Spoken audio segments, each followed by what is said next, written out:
രാജ്യത്ത് ഇന്ന് BMS ഒഴികെയുള്ള 10 ട്രേഡ് യൂണിയനുകൾ INTUC, AITUC, CITU, TUCC, HMS തുടങ്ങിയ 10 ട്രേഡ് യൂണിയനുകൾ മാസങ്ങൾക്ക് മുമ്പ് മുന്നൊരുക്കം നടത്തി 25 കോടി പേർ പങ്കെടുക്കും എന്ന് പറഞ്ഞ് ആരംഭിച്ച ഇന്നലെ അർദ്ധരാത്രി മുതൽ ആരംഭിച്ച ഭാരത് ബന്ദ് കേരളം ഒഴിച്ച് എങ്ങും വലിയ ചലനങ്ങൾ ഉണ്ടാക്കിയിട്ടില്ല എന്നാണ് മനസ്സിലാക്കാൻ കഴിയുന്നത്. നമുക്കറിയാം, പൊതുവെ കേരളത്തിൽ അവധി എന്ന് കേട്ടാൽ കപ്പയും കുപ്പിയുമായി ഒതുങ്ങുന്ന ഒരു ചെറിയ വിഭാഗവും ഇത്തരം ഭരണത്തിന്റെ ആ ഒരു ധാർഷ്ട്യം കൊണ്ട് കയ്യൂക്കുകൊണ്ട് ഇതുപോലെയുള്ള പണിമുടക്കുകൾ ബന്ധാക്കി മാറ്റുന്ന ഒരു ജീർണിച്ച രാഷ്ട്രീയ സംസ്കാരമുള്ള കേരളത്തിൽ മാത്രമാണ് ആ ബന്ദ് ഒതുങ്ങിയിരിക്കുന്നത്.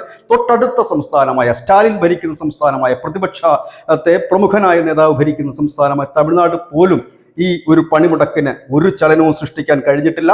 പതിവ് പോലെ പശ്ചിമ ബംഗാളിലെ മിഡ്നാപൂരിൽ ബസ് ഡിപ്പോയിൽ കടന്നു കയറിയ സമരാനുകൂലികൾ ബസ് തടയാൻ ഒരു നീക്കം നടന്നിരുന്നു.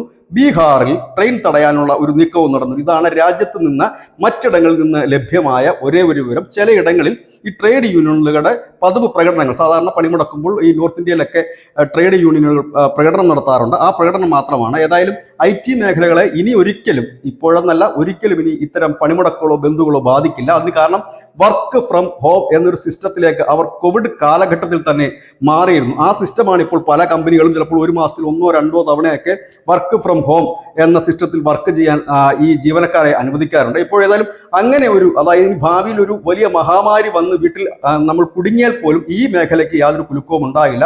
മൊബൈൽ ഫോണിൽ നിന്ന് പോലും വർക്ക് ചെയ്യാൻ പറ്റുന്ന ഒരു സിസ്റ്റത്തിലേക്ക് അവർ മാറിയിരിക്കുന്നു. ഏതായാലും ആ ഒരു മേഖലയ്ക്ക് ഒരു കുലുക്കവും ഉണ്ടായിട്ടില്ല. ബാംഗ്ലൂർ അടക്കമുള്ള മേഖലകൾ പതിവ് പോലെ തന്നെ മുൻപോട്ട് പോകുന്നു.